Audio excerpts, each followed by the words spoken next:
Hello, everyone. We should be live now, hopefully. Thank you all so much for joining us on this amazing end of the year stream. I'm DTM as always, and we do have quite the schedule, as you can see, but really glad you all are here. And yeah, just going to be doing some daily stuff while we wait for, I guess, more people to come. But yeah, this is the end of 2022. Honestly, this year has been pretty good, at least for the channel, I would say. Yeah, I still have to do my arenas. I guess I can show y'all how I quickly do my AR dailies. Hello, Sirlox. Thank you so much for joining in.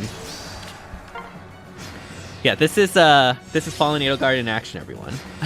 Hello, Malachi, Mally. Hello, Blood Gang. Oh, yeah, it's so good to see all of you here.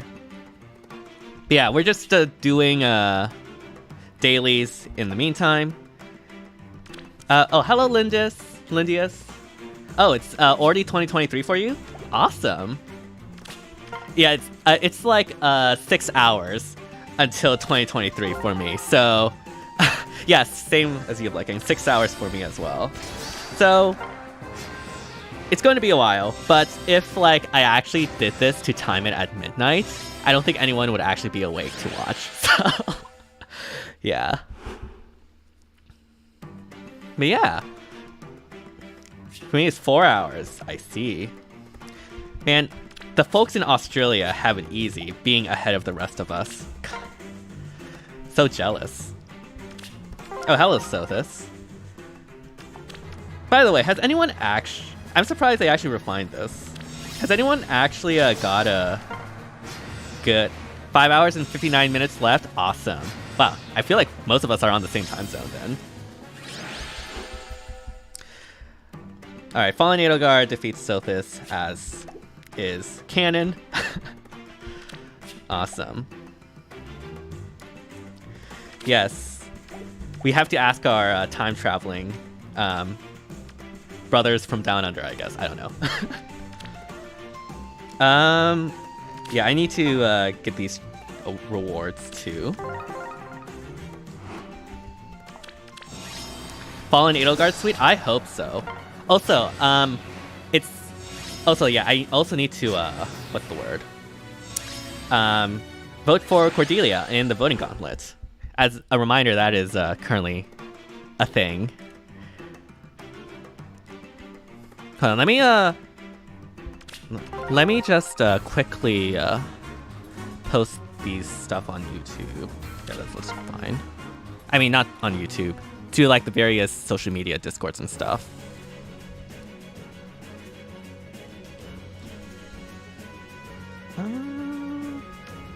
Yeah, leaf should be enough for this. Okay. Forward. Sure thing. I wonder. Yes? Although this map is not that great.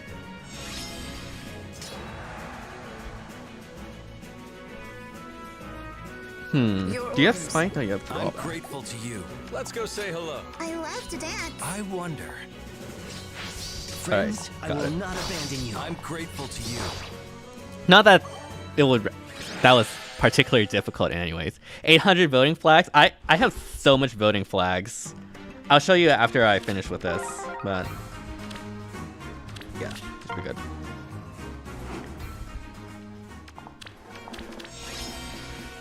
Repo. Hooray!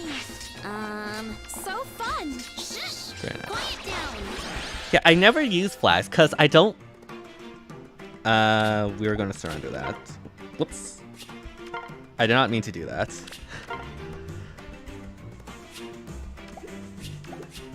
All right, got the rewards. Let's see. How are we doing in the voting gauntlet? 1 hour left. Okay. All right. Let's just spend one flag, as is tradition. Yeah, this is actually so close. Show me the way. It's kind of insane. Special delivery. And yeah, this is also really tough, but... Oh? my way. Show me the way. What? Special delivery. Alright. Lucina, you got this. Okay, you did not got this. Out of my way. How do you do? Okay, just barely. That's good. Alright, and the rest should be fine. You're We must enjoy ourselves. Just gonna end turn. What a pick. Do this. Yes. And yeah, there we go. Okay, that was a bit tough.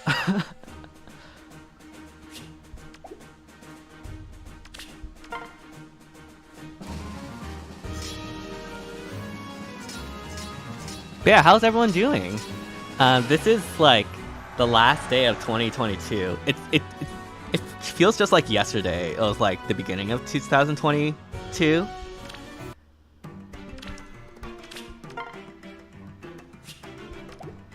Not really. Don't really have much planned because of various things. 2022 feels imaginary. It sort of did. Like this year was kind of unreal. Just with your family having dinner and just finished? Oh, that's awesome! It's always good to be with family. I tried doing Gale Force for the first time. It's kind of rough. Yeah, it's very intimidating to get into at first, but with experience, it should get better. Let's go. Hopefully, in next month, I should have a Gale Force guide up. I know I keep saying that, but it's actually hopefully going to be true this time. So definitely be on the lookout for that. But Joel did make a recent video that's really good on Gale Force that I do recommend in the meantime as well. Actually made it to top 50 for the first time. Oh, congrats! That's awesome. That's really amazing. Yeah, I don't really do much with Pawns of Loki. I just play it, get my orbs, and then leave. I guess we get 2 of these. Yeah, and then yeah, that makes sense.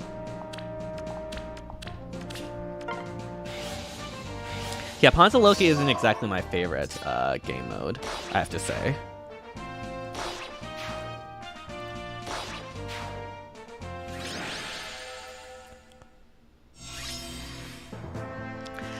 You're the #1 legendary Elliewood player. That is awesome.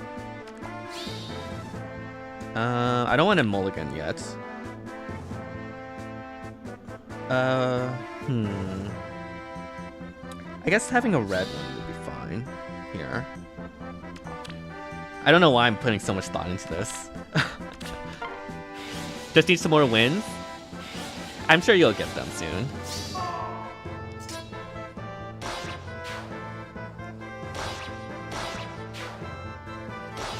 Oh yeah, I probably should like actually update the schedule to show where we are right now. There we go. Oh my goodness, I actually have to think about Pawns of Loki. We're missing a blue dragon. I guess we can keep this for now. Again, don't want to really trio yet.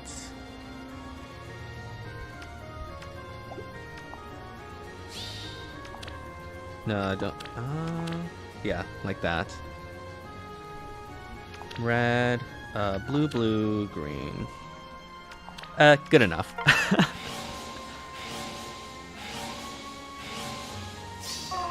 Oh my goodness, my cousin is like obsessed with TFT right now. It's like actually insane. And I get like nightmares when I play Pawns of Loki because like, I guess PTSD or something. Yeah, #1 or 1 unit. Yeah, units I'm #1 or 1 of unit that players. Halloween Male Robin. Legendary Faye, Legendary Marth, Legendary Lucina, Legendary Nana, Astrid, Ymir, and Brave Crown. That's a lot. Wow. I'm impressed.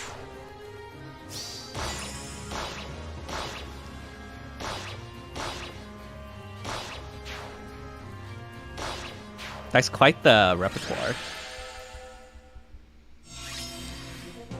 Yeah, I enjoy SD. Also, finally, we have a Red Dragon. I don't think we need this anymore, so...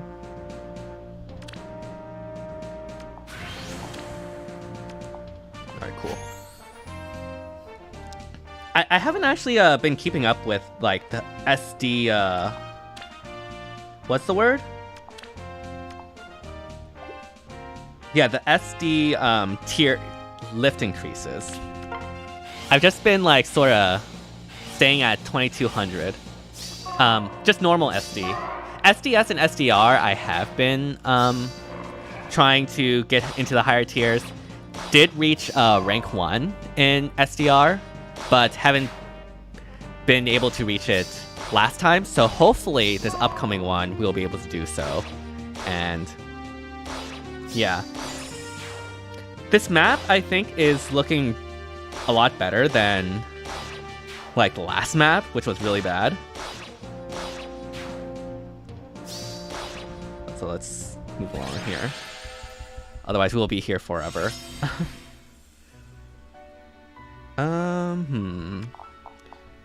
I don't think I need more of you.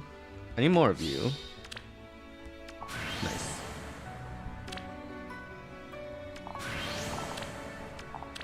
Alright, cool.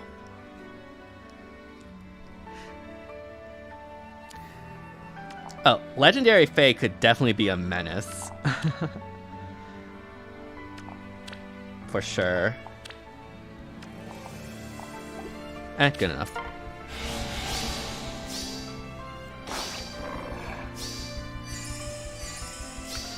I think I'll stick with my Pala team. No reason not to change it. I just have to wait until some people, you know, make teams for the units I have, and then just copy them. Cause that's always the strat.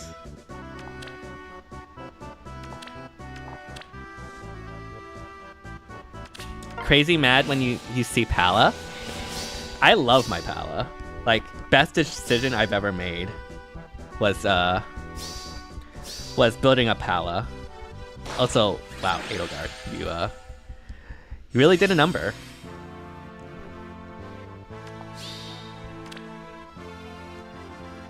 Don't need to. Probably could have more of you. Yeah, there we go. Rank 8. Yeah, we'll stick that there.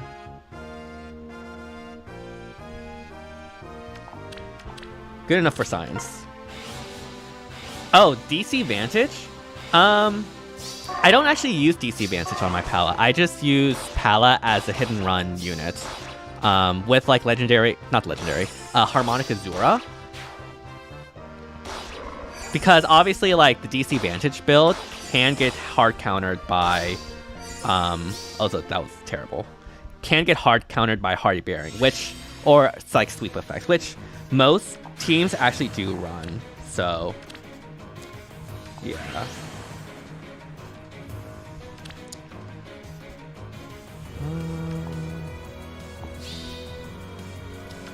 Alright, let's try this ×2, I guess.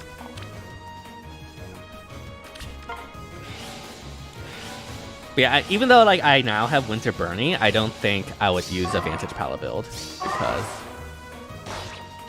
unfortunately Vantage is just not that strong.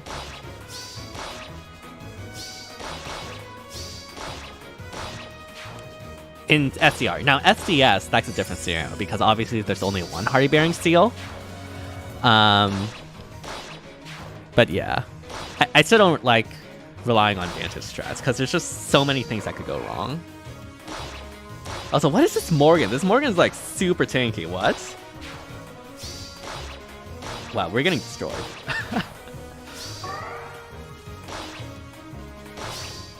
Okay. At least we made Threshold here.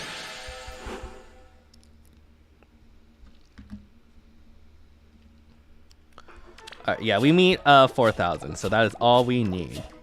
Just gotta get that extra orb.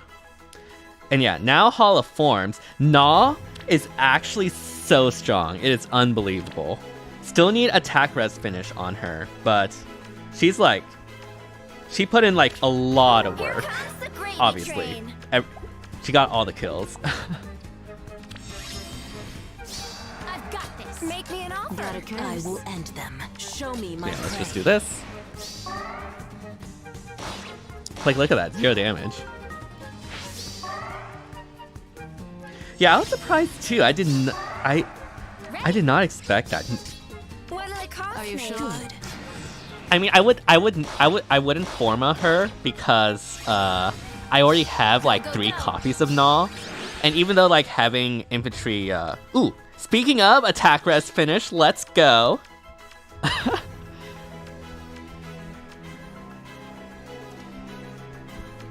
Okay, hello Tran.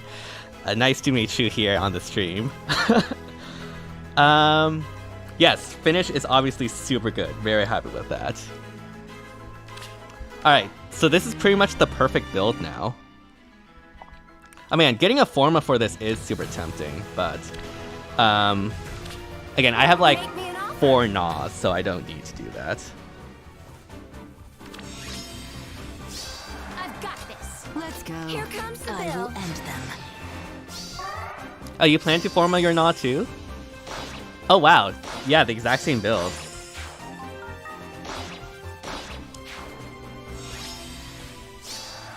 Ready. Yeah, Sarja can get that one.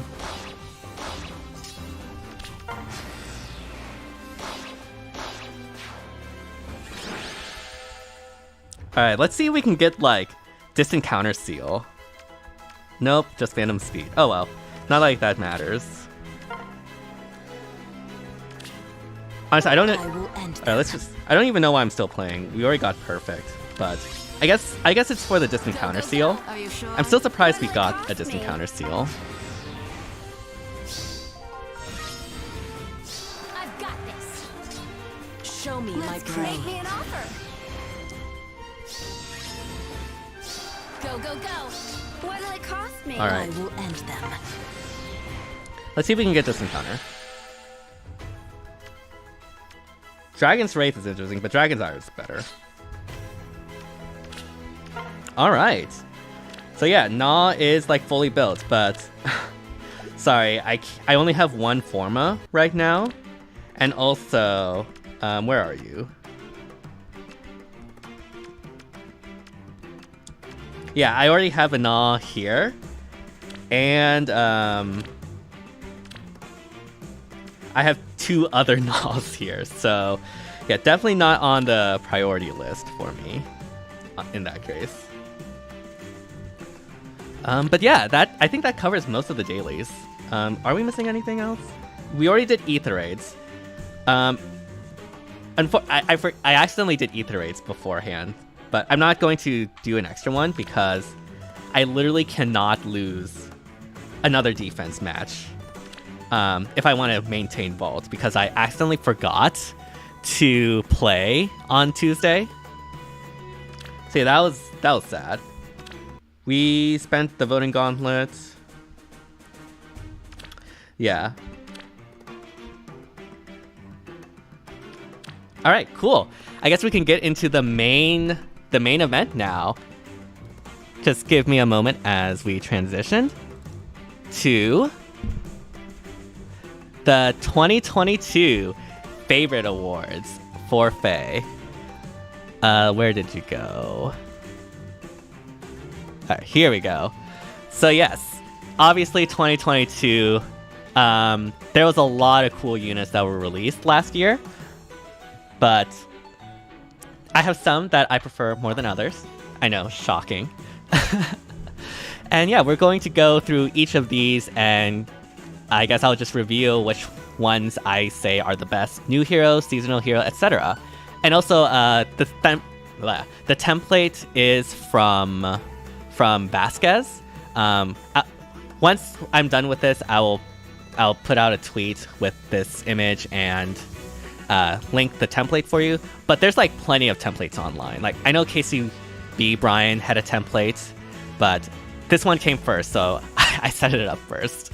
But yeah, I guess the first one we have is the seasonal.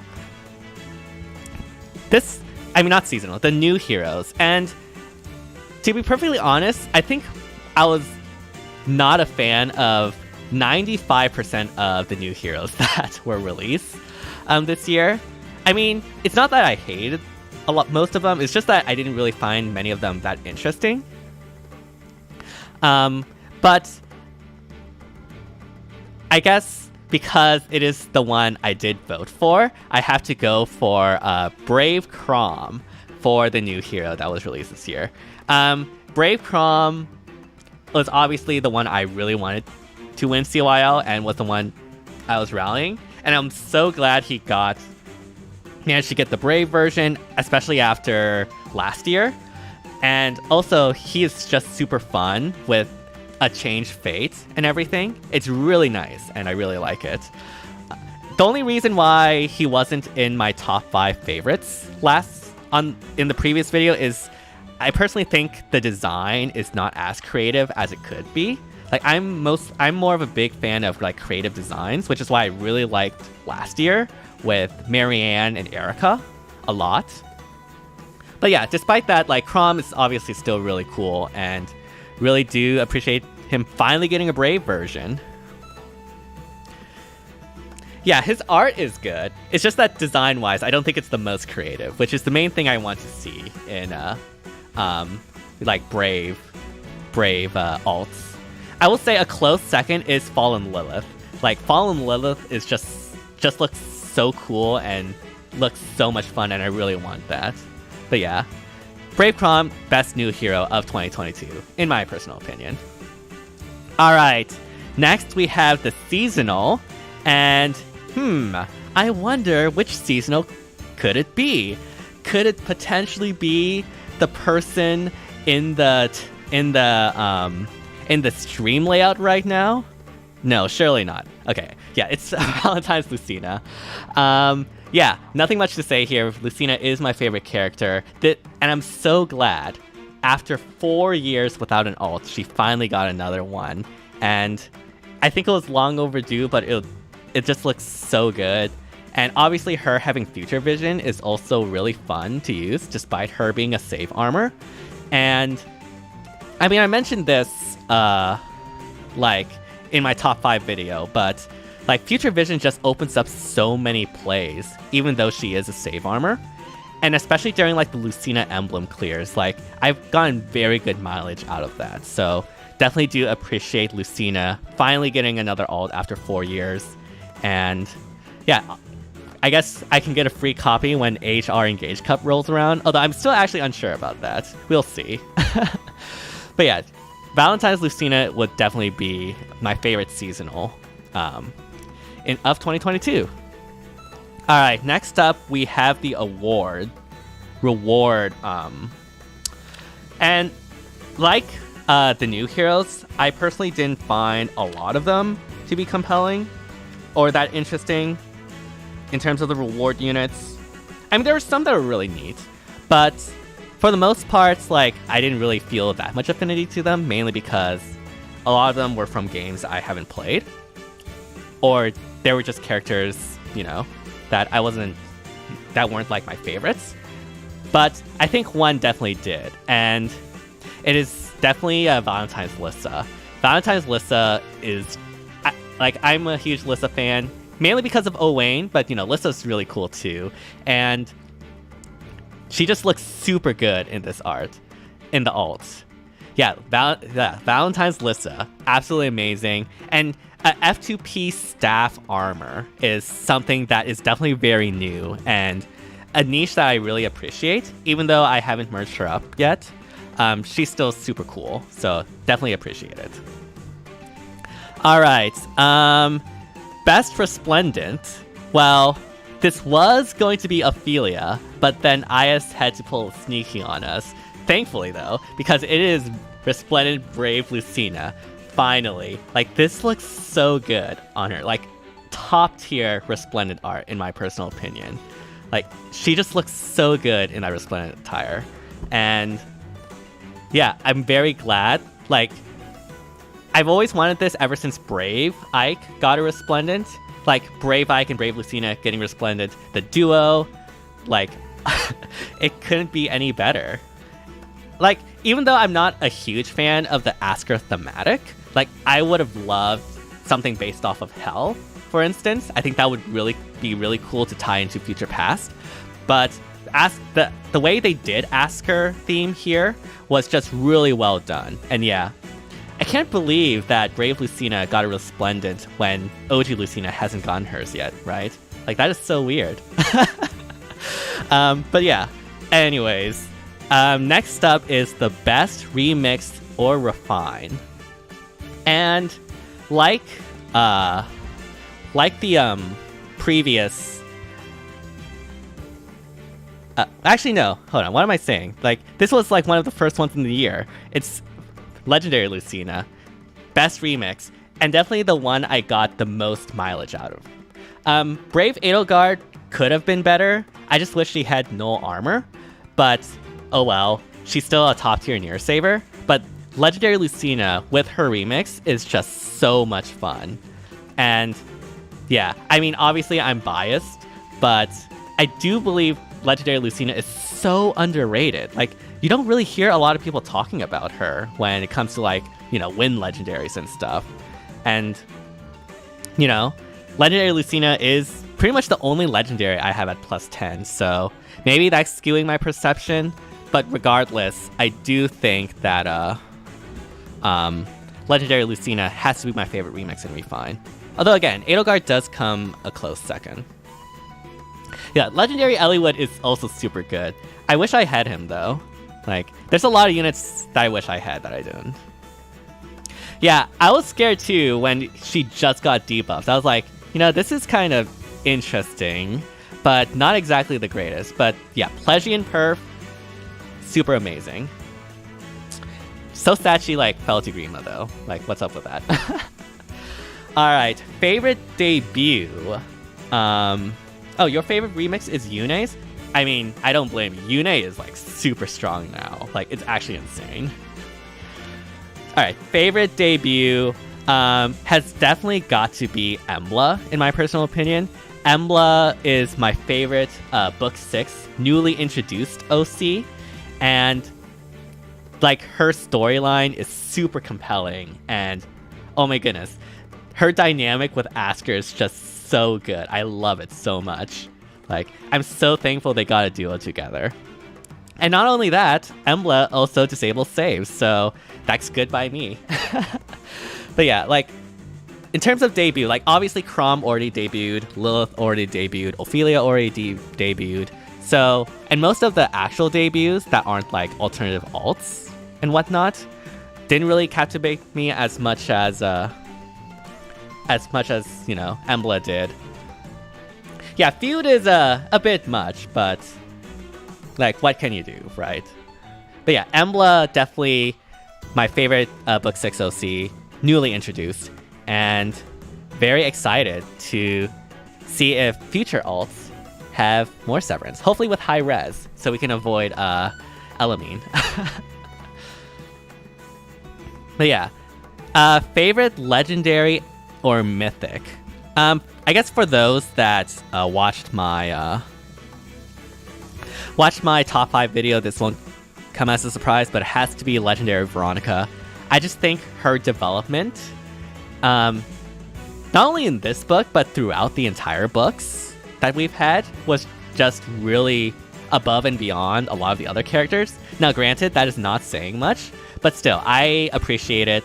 And Legendary Veronica just capping off an amazing arc, and becoming friends with the Asker trio, and just her design and tome animation, like, it's all so good. I really do love it. And I don't think there's a shadow of a doubt I would put Legendary Veronica here. I mean, most of the other legendaries, like, what else did we have? We had, like, Deirdre, which was cool, but again, I haven't played Genealogy. Nini and I actually think is really close. Oh, hi Royal Knight! Thank you so much for joining. We're just going over the 2022 favorite awards right now.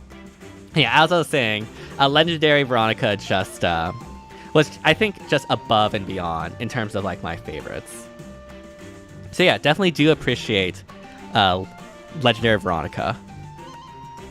All right, the next one is Best Dual or Harmonic, and for that, I think it comes as no surprise, especially for those that watch my FEHvorites video when I actually did them. It has to be Summer Edelgard. She's just so much fun to use, and I'm so glad Edelgard got an amazing summer alt. When I was reacting to this with Satoshi, we were very scared because we didn't know if Edelgard was actually going to be in the banner, and if so, hi Oblivion! Happy New Year's to you too! Thank you so much! Yeah, we're just going over the 2022 favorite awards for this year. And yeah, as I was saying, so Satoshi and I were actually very scared whether or not Edelgard would get a summer alt in that banner and who she would be paired to. But thankfully, she was paired with Altina, best girl, am I right? And it was something that I didn't know I wanted until it was shown to me. And yeah, it's just amazing, and I love it. Yeah, it was so good. It was so good. And yeah, obviously she's super fun. Hopefully we'll get a lot more mileage out of her in the years to come. And yeah, hopefully Legendary Edelgard's remix will take inspiration from this as well. So we have that hope. Alright, last but certainly not least, Best Ascendant or Rearmed Hero. Now, I'm not going to lie, I think most of the Ascendants this year, design-wise, were not that creative. Like, even though I really like Ascendant Florina's gimmick, her like design was I don't think was really that inspired. And the same could be true for a lot of them, like Ishtar. And I mean, I guess Hilda was cool because it was the Three Hopes design. But yeah, I mean, we started the year off with like Ascendant Joshua and Idun. Like those had like top tier designs, and then it just like fell off so hard. Thankfully, we have rearmed heroes to help us out, and by far my favorite is Ophelia's. Ophelia, this is her first alt, and I think they absolutely nailed it. Ophelia, I mean, her art was just so amazing, especially her special arts. Yeah, the Ascendant concepts, like, I think it would have been better if they just kept it to the lords, honestly. Or, like, to, like, people like Joshua, and stuff. But, I mean, like, IS will do what IS will do. But yeah, rearmed heroes, though, have definitely been, breathing in a lot of new life to the game. And rearmed Ophelia is no exception. And I just absolutely love the design. Even though she comes with Special Spiral 4, which will be nightmarish to deal with, I still really do appreciate it. So yeah, those are the 2022 favorites that I have made it. Once again, thank you to Vasquez for creating the template. Be on the lookout for a tweet where this will be linked, as well as to the template. But yeah, overall, very, very nice. And I'll have to say, this is definitely the year of Awakening. Like, Awakening got so much good stuff, and I'm so happy for it. It makes sense, it being the anniversary and all, but hopefully that trend will continue. And hopefully we get more Lucina alts. No bias. Yeah. Alright, what do we have next?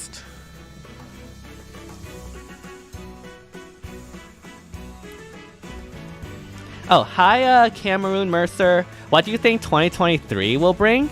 I'm not really sure, actually. I'll talk about that later, but I definitely want to talk about that when we're doing our year recap. Oh, yes, Summer Lucina when? I so agree. Hello, Z's. Thank you so much for the Happy New Year's. Hope you have an amazing New Year's as well. But yeah, now we are going to go to the the special banner tier list. So at the end of each year, hello Ethan Go. Thank you so much for the Happy New Year's. Hope you have an amazing next year as well. Always appreciate a fellow Lucina fan. And yeah, thank you so much for joining. So yeah, at the end of the year, I like to rank the special banners and rank them about how much I like their theme and execution. And yeah, I guess we can start with, give me a second. I guess we can start with the New Year's banner. Ascended Dagger, not Ascended, Dual Dagger, Reagan, Fafnir, and Lyre, and I think Kai'Sa as well. So this one, I think it was really cool. Obviously, I'm a huge fan of the New Year designs, which is really nice. I'm not the biggest fan of a lot of the Book 5 characters, but like I like Fafnir, I like Reagan enough. Dual Dagger's a bit of a menace, but she's cool, I guess. I don't really have any strong feelings either way though. So I think it's just, okay. Having Kai'Sa in is super hype though. I really do like that. So I guess overall I'd probably give it a B, in the middle of the pack. I think that's fair. Next is the desert banner. I guess that's the new thing. And honestly, when they first did the Plegian banner last year, I thought it was really cool. But doing it sort of a second time was a bit less cool. And also like the reason why I really liked the Plegian the last time was also because there's a lot of characters I really liked that were a part of it. Like, obviously, there were some Three Houses characters as well. But this one, unfortunately, I didn't really have that much of a connection with many of the characters. Nyla, Desert Nyla was really cool. But, like, I'm not a big... I don't really have that much context with Carla. And Zane was not exactly my favorite character. Azura and Leanne is definitely a standout. And is... probably the reason why I would like this banner to continue existing, but it's mainly just Azura, I guess. So overall, probably like C tier, I would say. I think like they could like spice up some of the the cultural themes or whatnot. All right, next is the Valentine's banner. And, well, what can I say? Immediate S tier. Valentine's always has amazing costumes and alts, and I'm so happy that both Lucina got a Valentine's alt based off the soundtrack design. Robin finally got a non-Grima alt, finally not possessed. Owain getting an alt is super hyped, and of course, dual Chrom with male Robin is absolutely amazing. So, definitely S tier in my book. Yeah, the banner has Azura, and she is amazing, but, like, that is just one character, so I can't exactly bring it too high, unfortunately. Alright, but yeah, Valentine's banner, S tier. I don't think I really need to explain why. Always love the Valentine's banner. Alright, next we have is the Spring banner. And the Spring banner is one that I think, it's okay. It could be better, but honestly, like, bunnies is sort of a tired concept. That being said, though, the fact that Henry got a spring outfit is absolutely amazing, and I just absolutely love that. I also actually really like Spring Maria, mainly because of all the memes that were made with, like, the Senator Armstrong memes and stuff. Like, I thought those were really funny. And of course, like, Spring Sonia with Tharja is just an absolute menace that I really love. Mainly because of what she enables. Like, granting -2 cooldown is really amazing, and it's something I really want. And so even though, like, I do think the bunny theme is sort of weak, I did really like the units that were a part of it this year. It's sort of the reason why, same thing as like last year, where because it was like Severa and Inigo, I really liked it despite getting tired of the bunny theme. And it's sort of the same reason here too. So I guess for now it will be an A. But again, mainly because of the characters that were present here, not for like the actual design of the banner. Oh, hello, Wolfpacks. Thank you so much. Hello, iCards. True defense. Yes. Yeah. I'm glad I skipped the spring banner because they haunted my luck. Yeah, luck could get really harsh. For sure. Alright, next we have the young banner, and I think the young banner is one that they probably need to retire. Yeah, the same. Like, I'm not really into Easter, but like, the units themselves were really cool, so I guess if these units were like in an actual cool banner, it would probably be S tier, in my personal opinion. Whoops, sorry. Okay, next up we have the young theme, and they need to retire the young theme. I'm sorry. Like, it was really cool when it celebrated like the Fire Emblem anniversary back then, but now like I think it's worn out its welcome. Like, young Soren is really cool, and like that paralog's nice, but overall I'm not a fan, like, at all. I hope they like change it up or something, because I don't think the young banner is that amazing these days. Also, what did they do to Boyd? It was so tragic. Yeah. Yeah, they should have retired it before they put Ike on it. Exactly. Yeah, Boyd got like so shafted because of this. It was so sad. They need to retire it after we get the Echo's Children. Yeah, probably. I wouldn't mind Awakening Children because we did have that concept art, but yeah. But yeah, I think they need to retire it. I think a Picnic would actually be a really good return theme that they could use to replace it. Other options are like a modern theme, bringing back pirates. Yeah, we can move the Thieves banner to here and then bring back pirates in August. Let's do that. Ooh, Wild West theme could actually be really cool. I like that. I think also like maybe like a magic theme would be really cool as well. Like Star Guardians or something like that I think could be really cool. Or like a celestial like space theme with like stars and galaxies and stuff could be really cool. There's so much creativity that could be explored if, you know, some of these themes could get retired. But yeah. Hope they retire the young theme because they really need to do though. Speaking of, okay, I actually don't want them to retire the bridal theme, but I think this year's implementation of it was not exactly that great either. Yeah, I mean, you don't really see any of these units ever, so they're not even really that good unit-wise. And yeah, unfortunately, I'm not a big fan of this implementation of the bridal theme, so I probably have to give it to D as well. Like, the one saving grace this banner had was that it actually had a good Roy alt. Like, finally, Roy fans have something, right? So that's like its one saving grace. But I was not a big fan of the implementation of this one, unfortunately. Yeah, Roy and his harem, apparently, exactly. Also, poor Sue. Why did they gotta do Sue like that, right? Yeah, and also it's like Binding Blade twice again. Like, really? We're going to do that? Yeah, so yeah, this year was really boring as well. So yeah, unfortunately, it's also D tier. Alright, so we all know Summer Edelgard's banner is in D tier, right?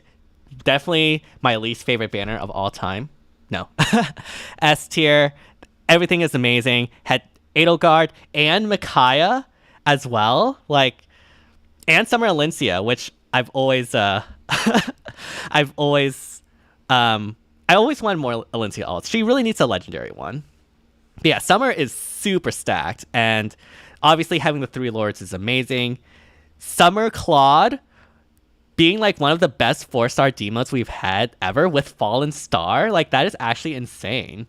And even though like I personally don't use Summer Claude that much, like he did not get done dirty at all. So yeah, definitely S tier. That was really well done.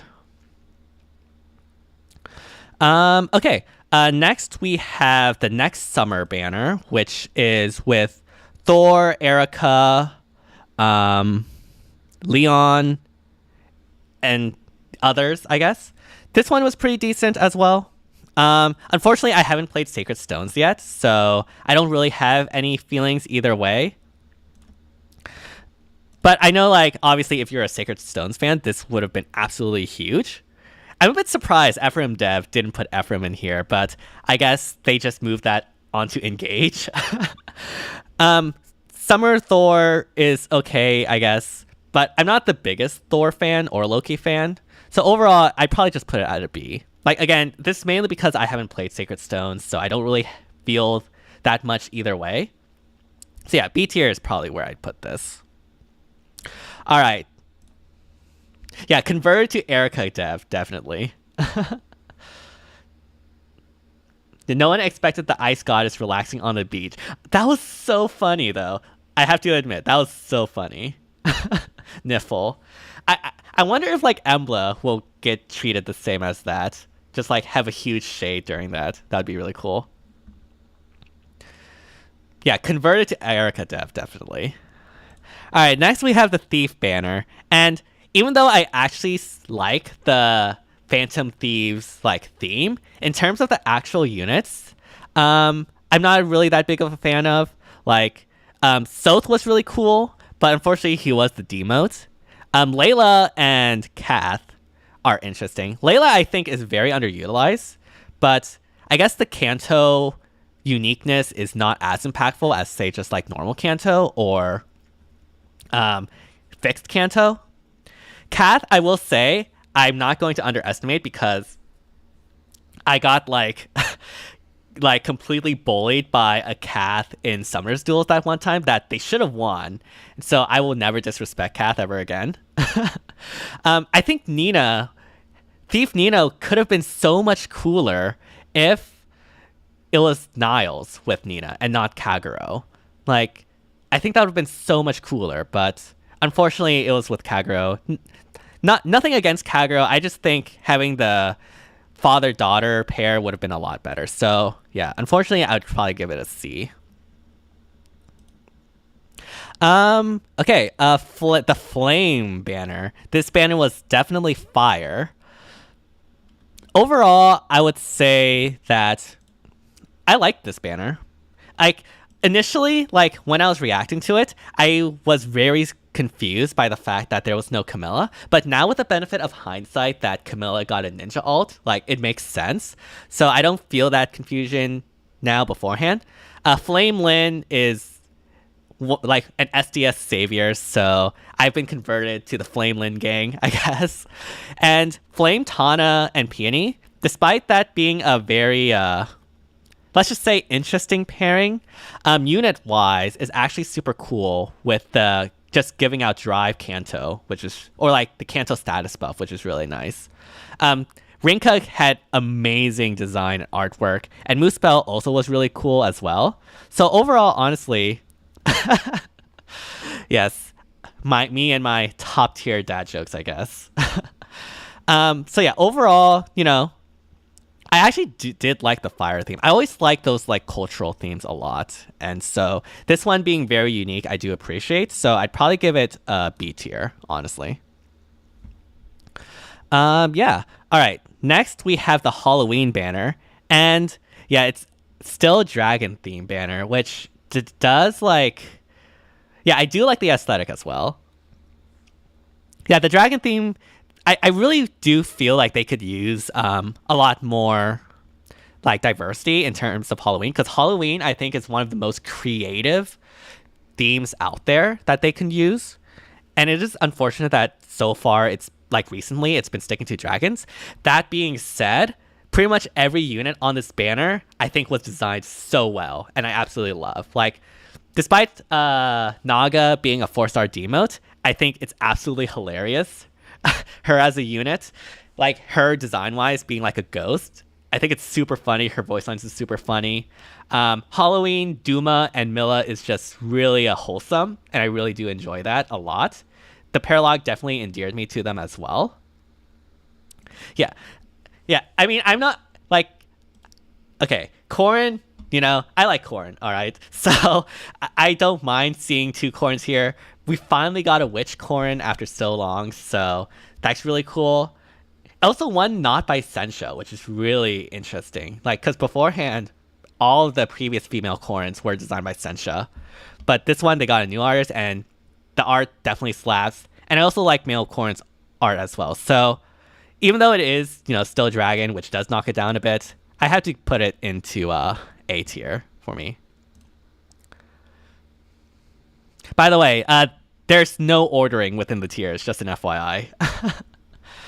Alright, next we have the Ninja banner. And I'm not gonna lie, this year, the Ninja banner I think wasn't that interesting.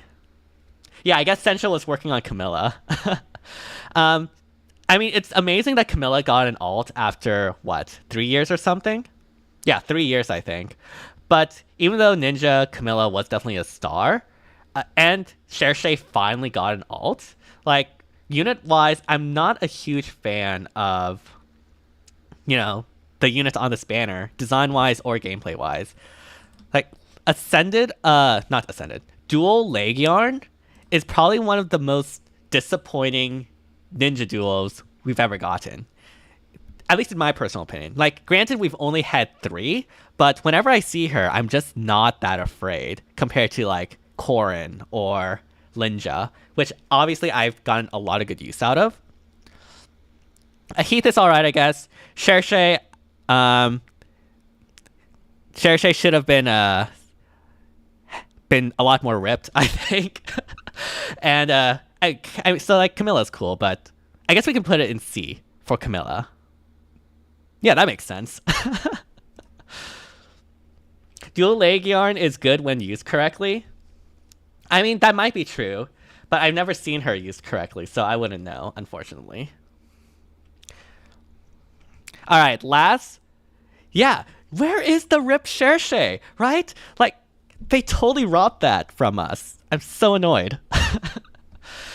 Alright, last but certainly not least is the Winter banner. And despite me not really liking the Winter theme, because again, there's only so much creativity you can use with Santa outfits, I actually did like this year's implementation.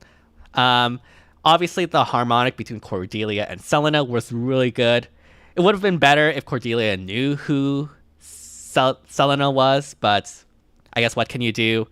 Dorothea getting alt is super cool, although she's still in alt hell. I guess what's going on.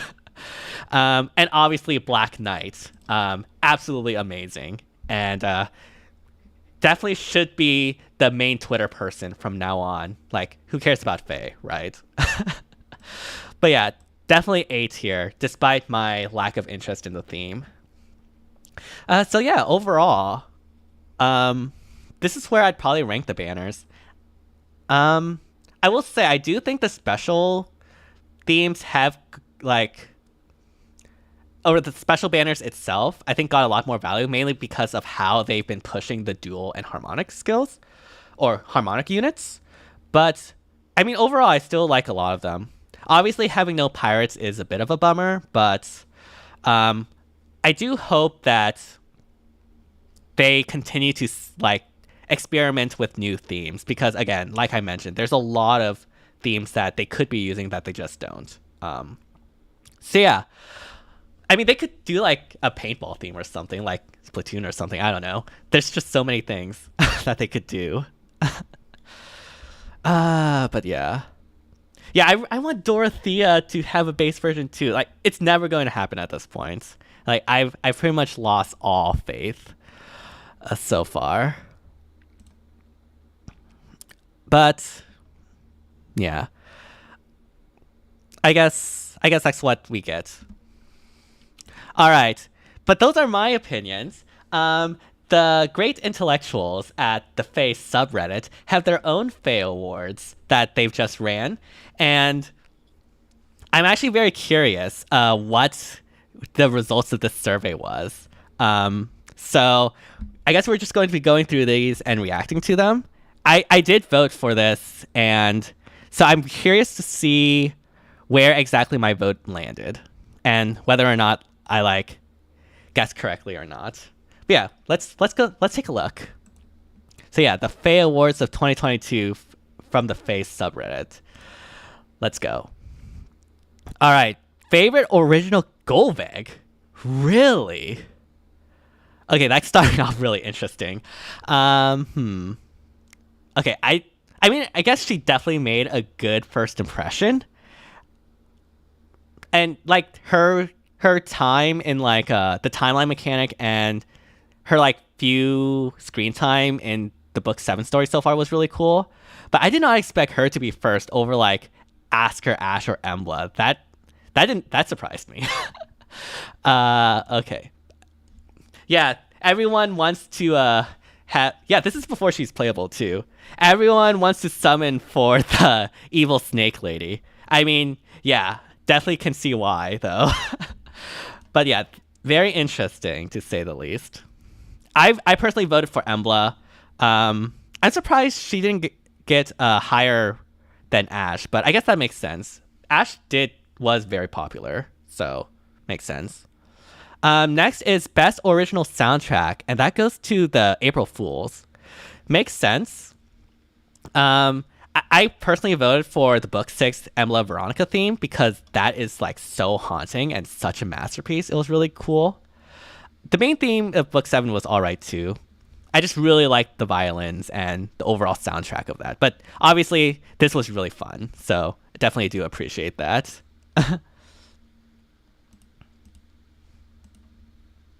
Yeah, it was really good. I really liked it, Tailwind. Alright, next is Best New Game Mode, Binding Worlds. Poor Summoner Duel. I voted for Summoner Duels R because I'm that maniac, I guess.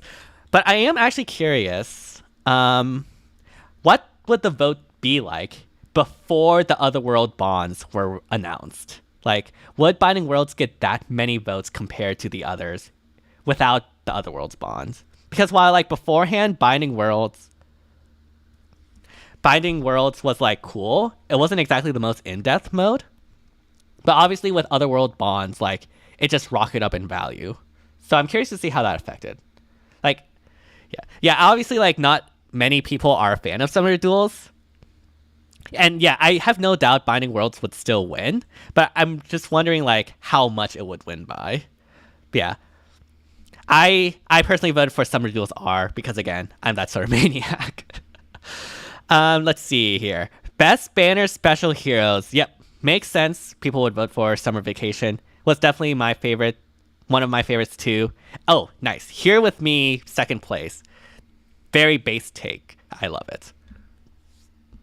What was the least one? Really? This was last? How's this last over the Young Banner? What? Why is this Summer Banner so low? Hello? Wow, okay. People like the Thieves Banner more than the Summer Banner, I guess. Wait, hold on a second. What are these votes? Yeah, obviously, like, I agree, this one was first. I personally voted for this one, but understand why this one's first. This one is just my personal favorite. This one was also really good, mainly because of the units as well. Yeah, Halloween was really nice. Flame, I guess, was unique. Ninja had Camilla, and I guess Ninja theme, Brave hits are always good. I'm surprised the Young Banner was this high. I'm surprised. Yeah, why is this last? And why is this second last? I'm so confused. Yeah, I thought this would have been a lot higher. Maybe people were just too traumatized by Dual Dagger. That's why. Huh. Yeah, oh yeah, you're probably right. Oblivion. Yeah, this was like one of the few Tellius banners we got. So yeah, makes sense. Like fans of Tellius would probably vote for this banner. Makes sense. All right, best banner new heroes is new heroes and rearmed Lif. Okay. I did not expect that. Is that what banners did we have? Okay, this one makes sense. I did not like this banner at all. Rearm Ganglon and more, definitely my least favorite. Wow, I guess, yeah, this is the only Three Houses new banner we've gotten, and it's Three Hopes, so I guess it makes sense why it's got first. I think I voted for Sather and more.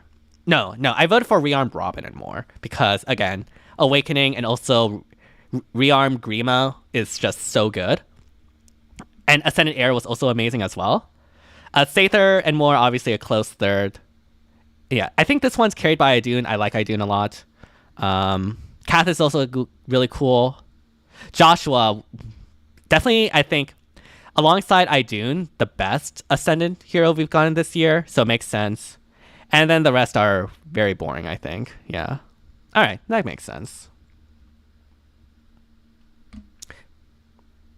Yeah, I agree. The new heroes banner for most of this year were very weak. And I mean, I think part of that is just due to their lackluster ascendants, because we are like running out of characters to add in. And I think if they just handled ascendants better or used more popular or creative designs, it would have been better. But yeah, new heroes was definitely weak this year. But yeah, I mean, I don't think it's a coincidence that the 3 banners with rearmed heroes are in the top 3. So rearmed heroes definitely saved new hero banners. All right, next we have Best Duo Hero, and it is Chrom and Robin. Makes perfect sense. I love this duo a lot, even though they always ruin my life whenever I face against them. So I do have some spite against that, but makes sense. I voted for that. Thor and Loki being second, despite, the summer banner was second to last place, but Duel Thor and Loki was up here. Interesting. I mean, it makes sense. They're very powerful. Duma and Milla, I think, are an amazing duo as well. Having the two be reunited is always super wholesome. Dagger and Knot makes sense as a dual unit, and also very popular and very fun to use as a dual unit. Yeah, I mean, I love the bromance, so I'm not going to complain. Nina and Kagro, I guess third to last makes sense as well. I think this would have been a lot higher, again, if it was Niles, but what can you do? Legiar and Fjorm, I thought with like the amount of people that like Fjorm and Legiar, this would have been higher, but I guess them not being that amazing of a duo did hurt it. And yeah, Ike missed. Unfortunately, Teleus kind of got shafted this year, and I don't think many Ike fans would have like wanted a young banner as their like first option for a thematic. So yeah, makes sense. I mean, Legiar and Fjorm is like the ship for them. So like I do too. Let's be real. Okay, best harmonized hero, Summer, Edelgard, and Altina. Yep, I think that one was pretty much expected. I voted for them. Azura and Leanne being second is surprising, but Azura is very popular, and the two dancers together is always super fun. So I do really like this harmonic pairing as well. Roy and Elliewood, son and father, always super wholesome. I'm surprised Cordelia and Selena is that low, but again, probably because like Cordelia doesn't actually know that it's Severa and her daughter. I think it would have been a lot better if it was. Sonia and Tharja being fourth makes sense. Those two are pretty popular, especially in COL. Tana and Peony, Joel's going to not be pleased about this, but I think I do agree. Like, the pairing, I don't think was that inspired or like the greatest compared to the others. And yeah. Ike is also sword again. Yeah, like Ike, that was like, it was just not that creative, I think. Yeah. You think Joel is the only person you've met that yeah, I don't think, yeah, same. Like, Joel's the only person that I can think of that actually liked that pairing. For me, it's just like so random. I think it would better. I don't know. Maybe Sharena and Peony could have been like the option for that. I think that could have been really cool. Yeah, and also like Tana is just not as popular either. That makes sense. Yeah, that's true. Tana does have a very resplendent. I guess that's the connection. All right, best Ascendant Hero. Idune takes it over Joshua and Air. Okay. Yeah, I mean, I would say Idune's probably my favorite. I don't have Joshua, even though like I think Joshua looks super cool. I voted for Idune. I really love this, like, I guess quote unquote post game look for her, where she's like better and in a better state. And yeah, she looks really radiant, and I really like this. Air is obviously looks super cool. Marita, I think, was the last of the creative ascendants. And then Hilda just copied Three Hopes design, and the rest were like very boring. Celica, I guess, was cool, but not the biggest fan of her art personally. Tiki, what have you done? And then yeah, Florina design-wise is definitely my least favorite. She looks literally the same. Joshua is easily the best. I mean, like, the people have spoken, I guess. Or at least the Face subreddit. So that's another thing about the Face subreddit. Yeah, Fire and Dream Fairy doesn't really mix that well. Yeah, it is threaded. Joshua is easily the best. Yeah, I do think I do really like Joshua design-wise a lot. The Reddit slander. I would never agree to that. All right, best rearm hero goes to Grima. I mean, we've only had 4, but yeah, Grima was definitely top-notch. Not only being an armored, rearmed hero means that you can obviously inherit like Hardy Fighter and all the save skills, but Grima herself, I think, design was really cool. So even though, like, again, Robin was possessed, like, I do still appreciate this design of her. Ophelia being third, I guess Leaf is super popular, so that makes sense why he's second. I would have put Ophelia second because I just really like the art of Ophelia and character-wise. But yeah, Leaf being second and Gangalot. I think Arcane Axe could have been a lot more general, but for what it is, it's super cool for like performing arts Azura with enabling so much like units being able to be Gale Force dancers. So I still appreciate Gangalot that way. Yeah, Robin is definitely best out of the box. And I would agree, probably the best. Alright, best Brave Hero, Seliph, yep. Brave Violet is last place. I did not expect that. I thought Tiki would be last place. But yeah, Seliph makes sense. Absolute terror. I don't think we need to explain too much about that. Chrom being second place, I do also agree. He pairs with Seliph really well, and even without, it's just so much fun. I'm curious to see the rationale behind Tiki versus Byleth. Yeah, I mean, Seliph is definitely the best one. Like, he is a menace in Summoner Duels, so... And probably, like, the best one out of the box as well. With Chrom, you need to, like, strategize with him, I think. Yeah, I thought Tiki would be worse, too. Because I actually gotten a lot of good mileage out of Byleth. And yeah, the controversy, too. So I'm very surprised. Very interesting. Alright, best Fallen Hero goes to Fallen Rhea. Alright. I voted for Lilith, because I do think Lilith is a lot cooler, and also, as a unit, a lot more fun. But Rhea taking this makes sense. Wow, poor Gustav. He finally got in the game as like a normal hero, and he's like last place. What happened? Alright, best legendary hero. Yeah, not even remotely surprised as well. Is Veronica. Wow, a lot of Veronica fans. I mean, I voted for Veronica too. Legendary Ninian is a close second. I think Ninian is super underrated and definitely deserves a lot more respect. Shez being third is interesting. But again, 3 hopes makes sense. Wait, is Xander the only male legendary we've gotten this year? What? Wait, hold on. Wow, really? That is actually kind of sad. But, man, with how poor Xander did, that does not bode well for male Robin. Oh no. Oh gosh. Okay.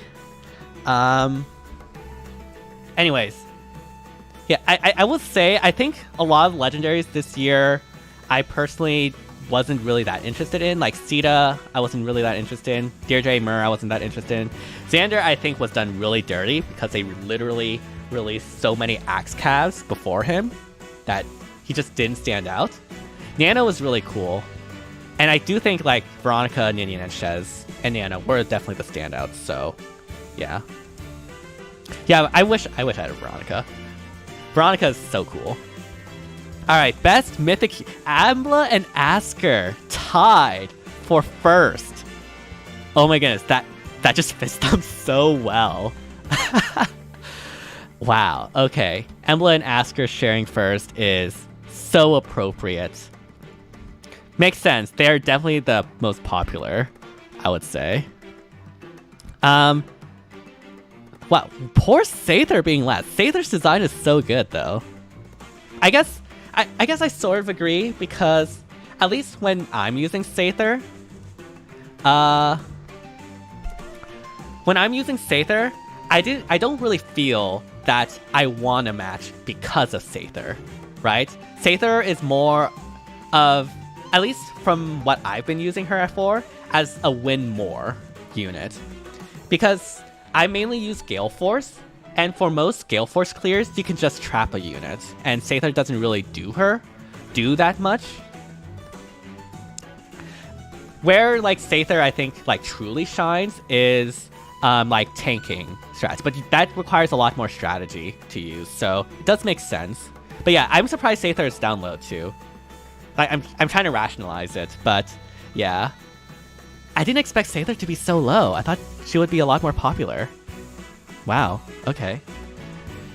Arvel being second to last, I guess comes with like them not directly countering Elamine, and so a lot of people passed on them. Even though they actually do help anima defense quite a lot, just due to giving res buffs and stuff. And being a very powerful nuke. Medius, I'm surprised Medius isn't higher either. I mean, Elamine definitely made an impact, so probably like saved a lot of people's Aether Rates runs, so it makes sense she would be second. But yeah, Sather being last, I did not expect that. Yeah, Sather needs Far Trace. I totally agree. Alright, best 4-star new heroes. Nina being the one. What are our options? I'm gonna load this more. Yeah, most of these demos aren't really that good. Although I think Kath is underrated. Again, got demolished by... My Brave Hector got demolished by Kath. So, yeah. Definitely underrated. Okay. Yeah, the demos this year were not that great. Alright, 4-star special hero. Yep, Claude. Definitely the best one we've gotten. Annette and Rinka being tied is interesting, and Naga being third. I didn't expect that, but I guess Naga is fairly popular, being like the main person and all. And yeah, again, like the other ones, besides like Claude, I don't think any of the other ones were really that stand out, so that one was probably an easy pick. Best Grail unit Tempest Trials. Alencia won it. What were our other options? Yeah, I voted for Lissa, but definitely agree, like, in terms of unit capability-wise, Alencia was definitely the top. So, yeah, makes sense. Definitely appreciate the Brave Bow. I expected Boy to be a lot lower, but I guess that's the Tellius fans supporting him, even though he was so shafted. So sad. Gerald is the best Grand Hero battle. Yeah. Gerald's super popular. 3 houses. Makes sense. We don't talk about Bruno. Yeah, Har? Yeah, what was Har? Like, I forgot Har existed in this batch, honestly. Har was the ninja, right? In the ninja banner? Yeah. Okay, yeah. Yeah, Alencia art is really good. Common Alencia W. Bruno's alright.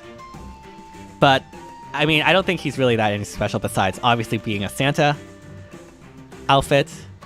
It's cool. Yeah, okay. Anyways, yeah, Gerald being number 1 makes sense. 3 houses and all. Limstella's super cool. Hans is really powerful. Who's last? Mattis. 34. I forgot Mattis existed. Wow. He's so forgettable. Let's see. Best Resplendent Outfit Female. Yeah, let's go, Lucina. Oh my goodness, so deserved. Yeah, so glad she finally got redemption. And yeah, we don't talk about the other one. Second place is, I would have chose Ophelia, so this makes sense. Deirdre also got a really good one. I really like the Dokkenheimer Resplendent, so that's really good to see. Larsha and Elise were also really cool. 3 people tied for 5th. And the other ones I'm not too big of a fan of, so yeah. Let's see. Best Resplendent Outfit Male. Saber coming in at first place. I think I voted for Lonku, actually. I think Lonku looks so cool with, like, the effects and stuff. I mean, Odin, I think, was a close second. I'm surprised Ephraim is 3rd. I didn't particularly like Ephraim's Resplendent that much. But yeah, Saber does make sense. He does look so cool here as well. Okay, Seliph and Corrin, I'm sorry, their outfits look exactly the same. Besides, like, the color here. But, like, I'm pretty sure they have the exact same outfit. So, this is why I don't particularly like the Asker thematic. They tend to be not that creative. But thankfully, Lucina was done justice. So, we got that going for ourselves. Matthew and Gaius. Interesting. Poor Lucas being in last place. Huh. Alright. Best Refined Sword. Rutger. Over Marita? We really only had 2 sword refines, really? I completely forgot what these refines were, but I'll believe it. Yeah, I think Ephraim's original art is a lot better, too. Best Refined Axe. Har. Wait. I guess... Wait. Did Har get a good refine? Oblivion, did you think Har got a good refine? I think I'd prefer Hilda's refine, because at least she has like the deny follow-up support. Wait, Har did? What did? Okay, hold on. I need to research this now. What did Har get?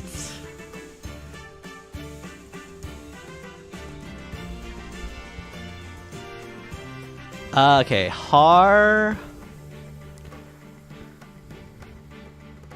neutralizes effective against flying bonus. Blue tomes are effective against the unit. Inflicts speed -5 unit attacks twice. Oh, he had Brave. Dual phase Brave. If unit initiates combat within 2 spaces of an ally, grants attack defense +5 to unit during combat, reduces damage from foes attack by 15% of unit's defense. Okay, flat damage reduction. Oh, okay. Oh wow, that's cool. I'll admit, I completely forgot he had that good of a refine. I just don't see him that often. But okay, now it makes more sense that he's first place. Because I was like, I can't remember what Har got. But yeah, okay, that makes more sense. Alright, Har, definitely first place then. Thank you for the information. Best Refined Lamp. Ephraim? Really? Okay, there's no CYL here. But still, in terms of like the biggest glow up, I would have put Shell above Ephraim. Because even though like Ephraim, you know, is basically a horse now, I still don't think he's that great, especially compared to like Brave Seliph, or even like Brave Erica. I guess not being affected by terrain is really cool, but I just think Shell is a lot more meta. And sure, she might not be like top tier Duma or Robin, but like she's still like very prominent. I don't think they're doing CYL here. I think CYL is later. Oh, voting gauntlet. Right. Okay. Yes, I needed to remember that. We'll do this afterwards. Let's get through this real quick. Best Refined Magic, Aversa. What were the other ones? Yeah, that makes sense. I think pretty much all of the other ones weren't really that good. So even though Aversa didn't get Pledging in Rain, or like a more supportive effect, still really appreciate it. Best Refined Bow, Jomke versus Sewer Python. Yeah, I guess I'll put Jomke too. Don't really know too much about that. Best Refined Dagger is Petra. Okay, I would not have put Ilger down there, but I like Ilger's supportive Rain. But I guess it makes sense she would be down there compared to like Petra. Kronia getting second is interesting, but I guess with Special Spiral 4, it's a lot easier to get kills, so Kronia did sort of have some more value there. But still, yeah, Petra is definitely number one, as always. Canis is really good. Oh yeah, Canis got a really good refine.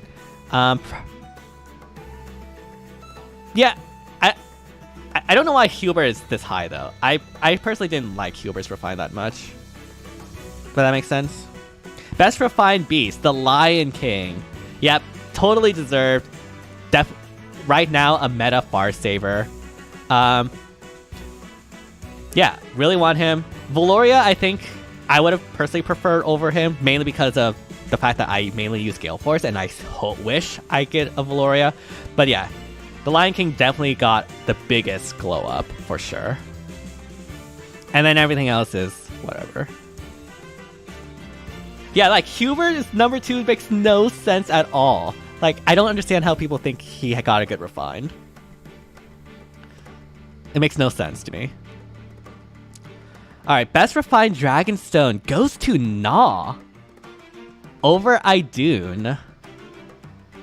I mean, Gnaw, I think, definitely got a lot of value because, yeah, Valoria definitely got a cracked refine. I agree. Gnaw definitely got a lot more value because of Embla, actually, and her feud status. So her giving the breath status effect makes her support capabilities not negated by Embla. So yeah, Gnaw definitely greatly increased in value thanks to her refine. So definitely makes sense. She was also a beast in the current Hall of Form, so that might have affected things too. The rest is okay. Idun, I guess, was really cool. I don't really use her though, and I don't really use all the rest. I think Fallen Tiki was definitely the worst though, out of all of them. Alright, Best Refined Brave Hero. Brave Dimitri. Yeah, definitely the biggest glow up. Well deserved. Edelgard coming in second though, because even though she didn't get much, she got what she needed to be a top tier near safe. Again, still wish she had no armor, but I guess even goddesses do have to bleed, I guess, at times. I think like Scythia is super underrated though, especially now with Special Spiral 4. She just like hits like a tank and just one-shots so many things, or two-shots so many things. Poor Claude though. Claude, yeah, I'm not too sure about Claude. Although I will say there was this time I faced a +10 Brave Claude in Summoner's Duels, and my Pala could not take Claude out. So at least he got that going for him. Excuse me. I guess you can make the case that like Scythia could have been second, but I think Edelgard is. Excuse me, sorry. I think Edelgard is just a lot more meta impactful right now. Oh my goodness, my throat is getting dry. Hold on, I need to hydrate. Just give me a quick second.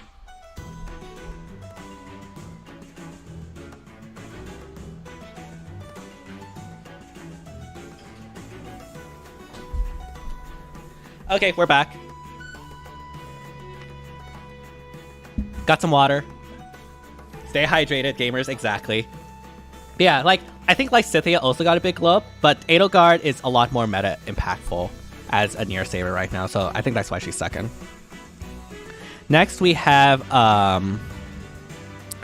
Best Refined Special Hero going to Marth.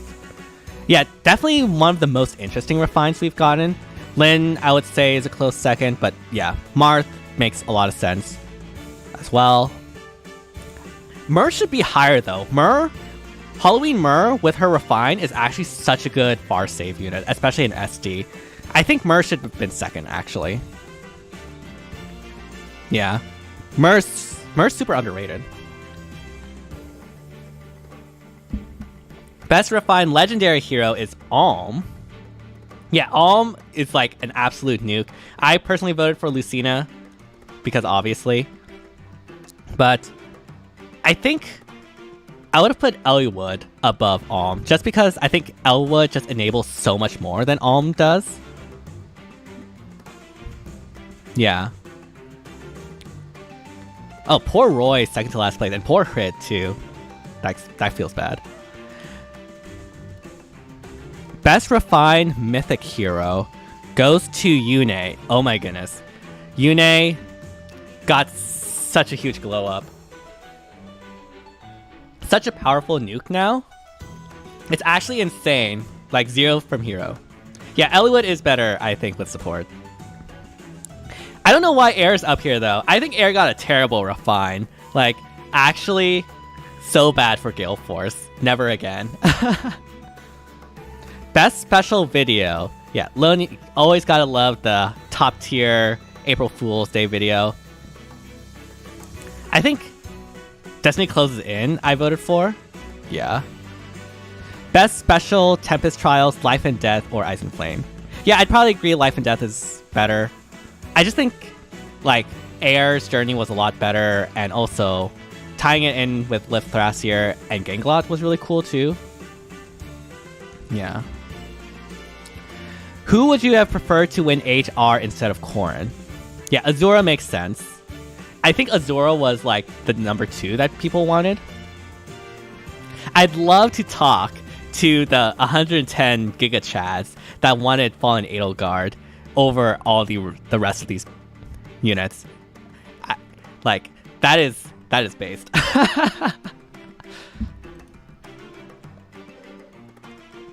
Surprise of the year is rearmed heroes and arcane weapons. Yeah, I did not expect this at all, but this was such a good addition to the game, and it definitely breathed a lot of life to the game. Like, people got so much more excited about FEH because of rearmed heroes and arcane weapons. And just like, it wasn't something we expected, but like, there's a reason why, you know, most of the new heroes banners that didn't have rearmed heroes didn't really do well compared to those that have rearmed heroes. So, yeah, arcane weapons, one of the best changes we've ever gotten. I definitely agree. And yeah, I think that's everything from FEH, from the FEH subreddit. Do I prefer rearmed heroes over ascend heroes? I think I prefer... Okay, so without thinking about how they've been executed so far, I personally prefer ascended heroes because I think, you know, it's like the counterpoint to fallen heroes in a way. I like the idea of heroes, you know, having an ult of them at their like highest point or after their achievements and whatnot. But with how they've been implemented in FEH, I just think they've been implemented so poorly. Whereas rearmed heroes have been implemented very well. So that's where I will go. Also, it's voting gauntlet time. Alright, I'm going to so yeah, that's what I would do. That's how I would take care of that. Out of my way. I'll handle this. Okay, I think I messed up. Message received.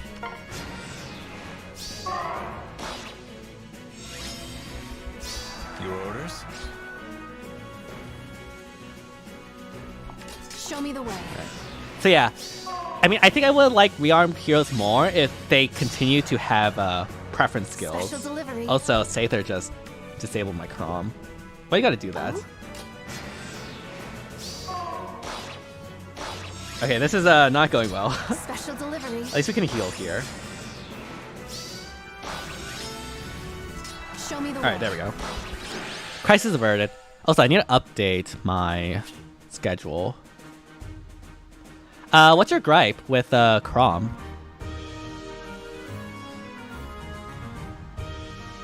Okay, we did this.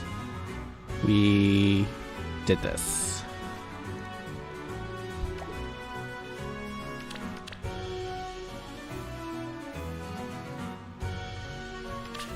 Okay, we'll spend all the flags for now here. Yeah, I'm curious. Like, I'm not going to get offended or anything like that.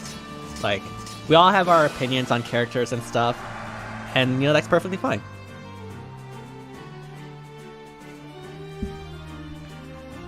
This is really close, actually. What in the world? Wow, okay. It's going to be close, I think.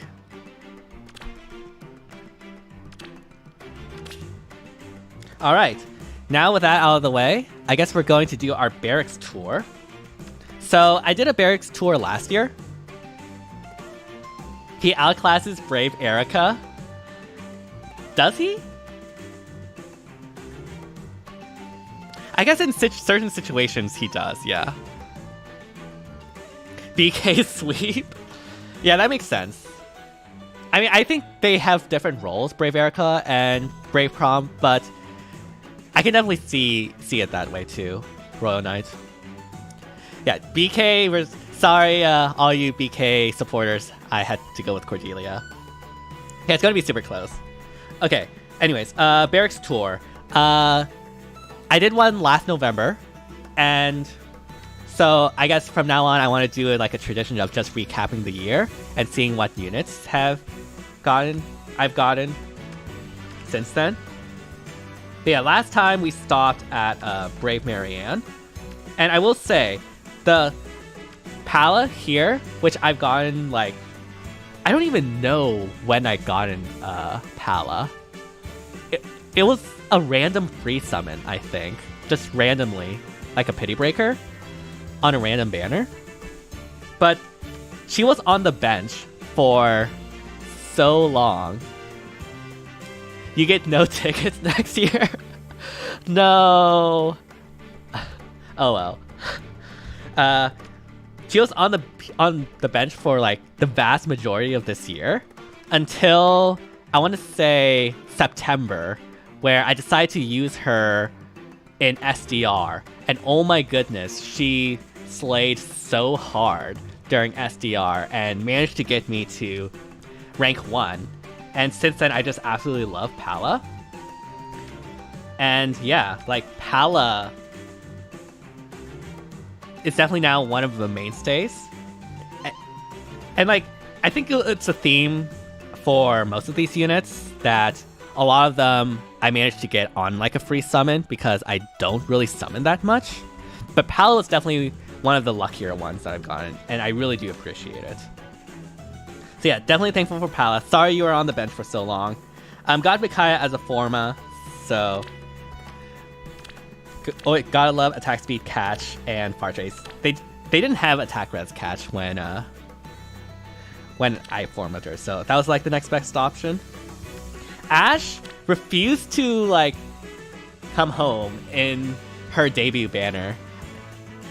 These two copies were the free copy and the spark. I didn't get any other Ashes when summoning on that banner. It was just like this year with Sather, but I guess even worse because at least with Sather, I eventually got her at +2. Don't know if I'm going to continue getting try to get more Sathers. But yeah, Ash, unfortunately, was only +1, didn't get as much merges as I want. Dagger, though, has also been a staple of my SD teams since her banner. Managed to get her with the tickets, which I'm very thankful for. And yeah, I still stand by the Pathfinder is not as strong as many people think it is, but it's obviously very strong and also very fun. So yeah, really appreciate having you, Dagger. Brave Hector and Sumia, I think I got as random 4-star specials while I was summoning for Legendary Lucina during her first remix banner. And even though Sumia I don't really use that often, I just built her when Cynthia got her refined and wanted to do like a family Gale Force showcase, which I thought went really well. And so yeah, really love Cynthia and Sumia. Brave Hector, of course, amazing far save. Unfortunately, he was benched for most of the time because I didn't have Hardy Fighter fodder. It wasn't until Ascendant Fjorm got on a remix banner that I managed to get him Hardy Fighter. Which, by the way, this is just a reminder for IS to increase the inheritance cap, please. But yeah, Legendary Lucina, I got her to, I think, +8 on her original remix banner. And then in July, I finished her there. And it was a very lucky session too. Like, that session was so lucky. But yeah, very happy to have a Legendary Lucina at +10 now. And also the first ever +10 Legendary I have. This was during the Valentine's banner. I was mainly summoning for 1 copy of Lucina. And this was so much pain because Lucina would just not come home. I think it took like 350-ish orbs to finally get her. I did get Valentine's Crom along the way, which obviously was super helpful in Summoner's Duels. But yeah, Valentine's Lucina took so long to get, but I'm very happy I was able to get her. Yeah, seasonals can definitely be a pain, especially with no Spark. Besides, Fey Pass and everything. Yeah, Lucina Trilogy 2 in 700 orbs. I got 7 Pity Breakers. Oh my goodness, I feel so sorry for you. That's so bad. Hopefully you'll get better luck in the future, Sirlox. But yeah, next we have the Hero Fest that's for the anniversary. And that was with Plumeria, Yuri, and Katria. I mean, this one was also really tough because, well, Plumeria is up here. And as you can see, Plumeria is +9. So I was so close to being able to +10 Plumeria, but unfortunately her last copy just didn't come. Thankfully, I did get both Yuri and Katria, so it wasn't so much of a loss. Katria obviously super helpful in ARD and Summoner Duels, and Yuri I recently built better for Summoner's Duels. But yeah, overall, I still really want that last merge on Plumeria. The next one is, of course, AHR, the all-green Dream banner. And this was so amazing for me. I basically got a copy of each. Like, Ninjorin, I got a copy plus the free one we got in. Azura, I actually got 2 copies of. And obviously, these two I've since been using pretty much all the time in Aether Light Season. And they're just so much fun. So much fun to Gale Force with them. Thor, I mainly wanted to get for Mythic Merges. Only got 1 copy, so I sparked for her. And she's been helping along with Gale Force as well. And Byleth, actually, for the vast majority of this year, he was like benched and unbuilt. It was only this last Chaos season that I raised him to level 40 and got him all this fodder because I wanted to get rank 1 in AR Chaos so badly that I decided to just do it. And best decision ever. Finally managed to reach rank 1 in AR Chaos, which has always been a dream of mine. And yeah, very thankful for that. Rudolph, this was my budget Hardy Fighter Far Savior for SD before I got Fjorm for Brave Hector. Never again. And yeah, Fjorm, this was also a very lucky session for Fjorm specifically. I managed to get like 3 Fjorms, which was really nice. And yeah, this one though was not.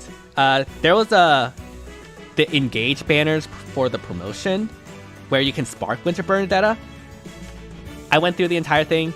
This was gotten off a spark. I had no Winter Bernadettas in between, so that was really painful. Summer Edelgard would have been nice. Like, it only took, I think, around 80 to 100 orbs to get her. But I also wanted Summer Micaiah as well. So I spent like another 100 orbs and didn't get her. And that was when I was like, you know what? It's probably not good to push my luck so much. So yeah, unfortunately don't have Summer Micaiah. But at least we got Summer Edelgard, so that's always nice.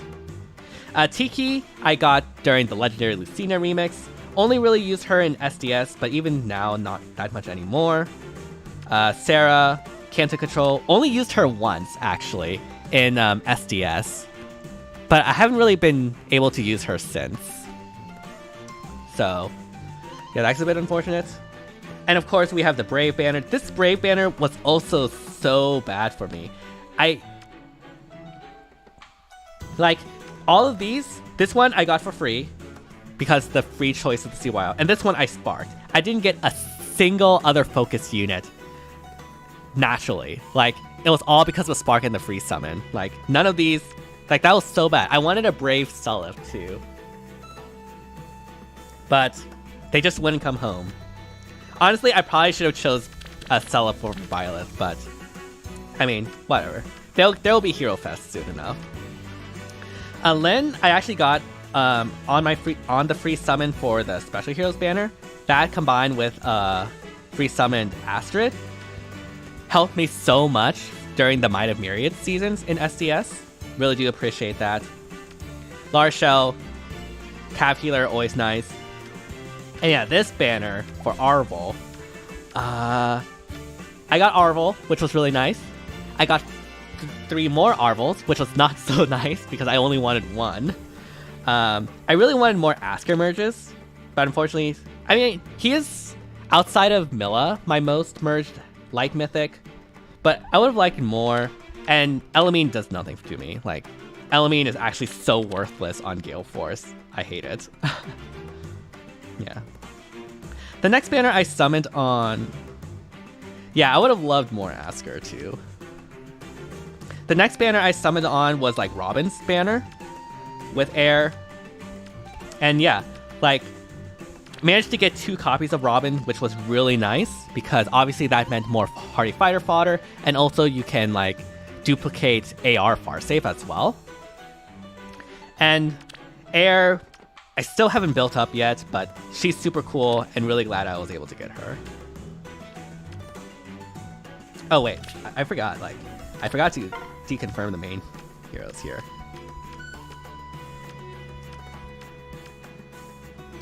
Oh yeah, these were, I think, random pity breakers during that. Yeah, I was like wondering, like, I could have sworn I had more, Oh yeah, Shinon here, pity broke me from getting Violet, like, oh my goodness, you're so annoying. No wonder why Promise hates you.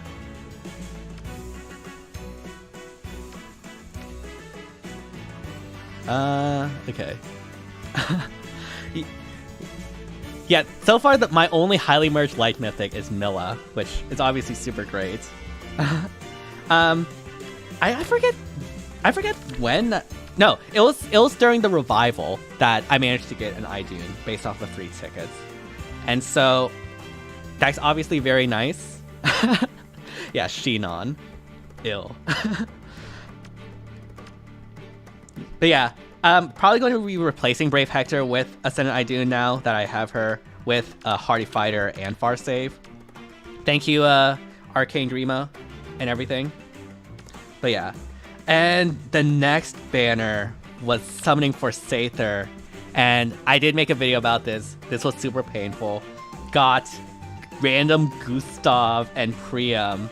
No Sather merges. Thankfully, I did manage to get a Sather from like the ticket summons for Legendary Sheds' banner.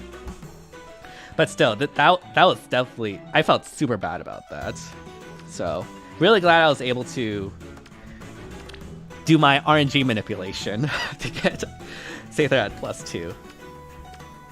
But yeah, overall, those were the units that I summoned this year. Pretty straightforward. Oh yeah, I got a Ascended Celica randomly. Still haven't used her as fodder yet. Yeah, overall, that's like the main ones. I do have some more in like the barracks. Or like in the groups. Here's a bunch of duplicates. Yeah, did not want all these Arvals. And Myrrh loves me. I don't know why. Like, I need to stop getting her and get like Gloria or something. Yeah. Who are you going to pick for the HR engaged thingy? I'm not actually that sure. I might. I haven't really. I thought about that, but I haven't really came to a decision yet. I'm leaning towards either Young Ike for Distant Dark fodder for my OG Lucina, Valentine's Lucina for far save. I mean, not far save, for near save fodder. Lynn, because obviously with Speed Smoke 4 and stuff. Or, yeah, like, there's just so many good options. I have no idea. I can't decide. It's probably going to be between Ike, Lucina, Lynn, or Corrin. One of those four. The other ones, I'm not that big of a fan of.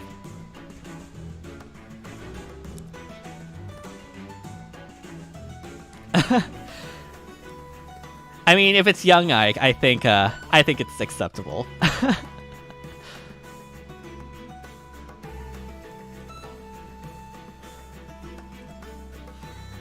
Yeah, it happens. It happens. So yeah, I guess to finish off this took a lot longer than I thought it would. But I just want to like review the year in terms of like the videos that I've done. This will probably be the last thing. Sorry, we probably can't get into Summer Duels, unfortunately, but hopefully there's next time. How do I do this? Yeah. So yeah, this year I think was one that, well, I think it was a huge year of growth for me because before this year, I was mainly doing things solo. I wasn't really interacting that much with many people, and like I was just by myself.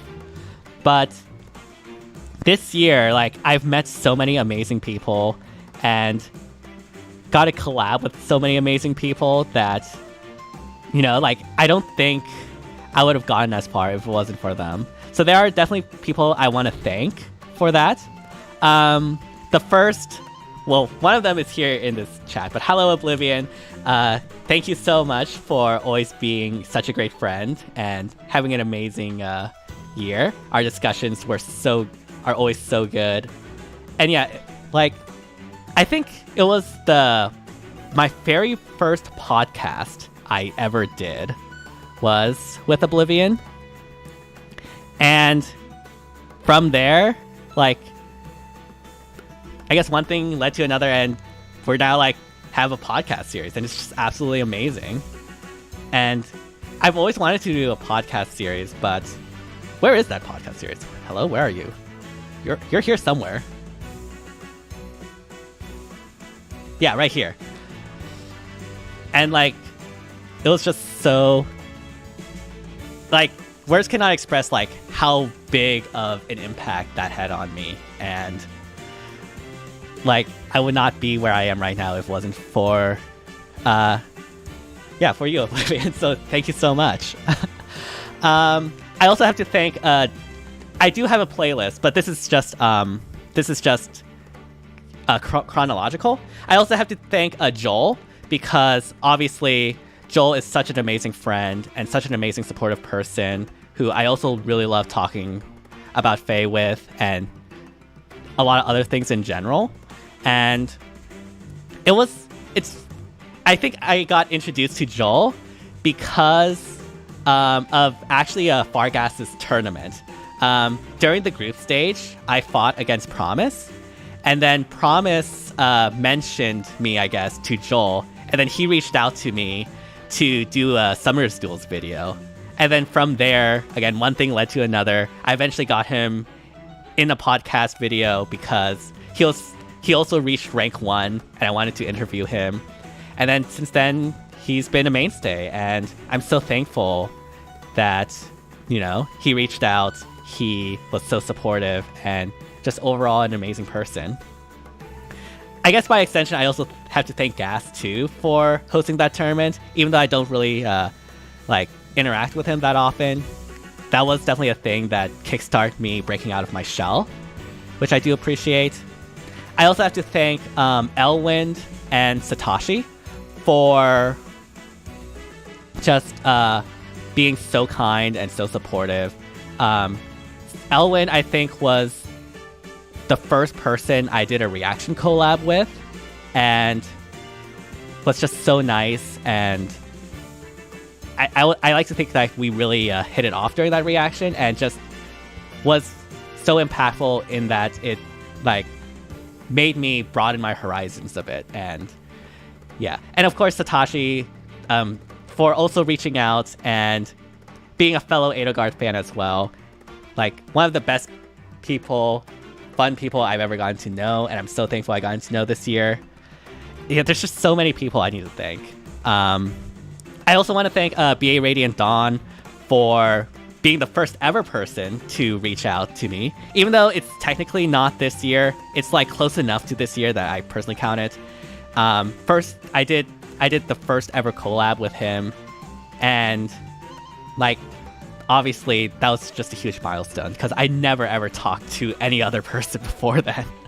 So I definitely am very thankful for that. And yeah, now, beforehand, it was just all AR videos and reaction videos. But now we have podcasts and everything, and it's just been a blast. Okay, this was not that great, but we can ignore this. Still salty about the Fey Pass Spark. I have to thank also Promise and Levin for being such great inspirations. Phoenix Master, obviously, as well, for just being an amazing person and inspiration to look for. And yeah, I think overall we've definitely grown a lot.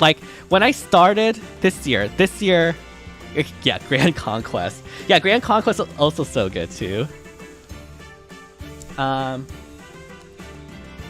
found you from just a random search after seeing you were in my group for a random Grand Conquest. Oh, yeah. Oh my goodness, that is amazing, Rubber Band Man. That's awesome. Yeah, the Pleasure Effects video is definitely one I'm very proud of. This one, where did it go? It's somewhere here. Yeah, this one I really liked because, I wanted to do something outside of gameplay and focus on thematics and stuff. And even though it took a lot of work, it was definitely worth it, and I'm very pleased with how it turned out.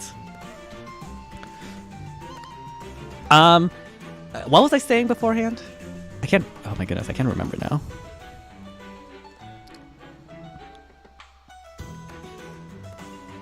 I'm sure I'll remember at some point. But suffice it to say, when I started this year, I was only, even though obviously views don't matter, subs don't matter, it's still really heartwarming to see so many people, come and enjoy the content I create. We started, 500 subs was when I started last year, and now we're at 1,600, which is absolutely insane. I can't even comprehend it. So truly, I really do want to thank each and every one of you for always supporting me, always being there, and always being such great people to interact with, to chat with, to talk with, and everything. And yeah, I just want to, end this off by saying thank you all so much. It is getting 2 hours, so I do have New Year's plans, so unfortunately I can't stay forever, but so I'll have to end the stream probably around now. But again, I just want to say thank you so much for always being there, being so supportive, for subbing and all of that. It does really mean a lot. I know it might not feel like a lot, but like you all are the reason why I'm doing this, and I feel so blessed to be able to do this with a lot of people that I enjoy hanging out with. But yeah, again, thank you all so much. I hope you all have an amazing New Year's Eve and an amazing New Year. Oh my goodness, I actually gotta cry. Thank you so much.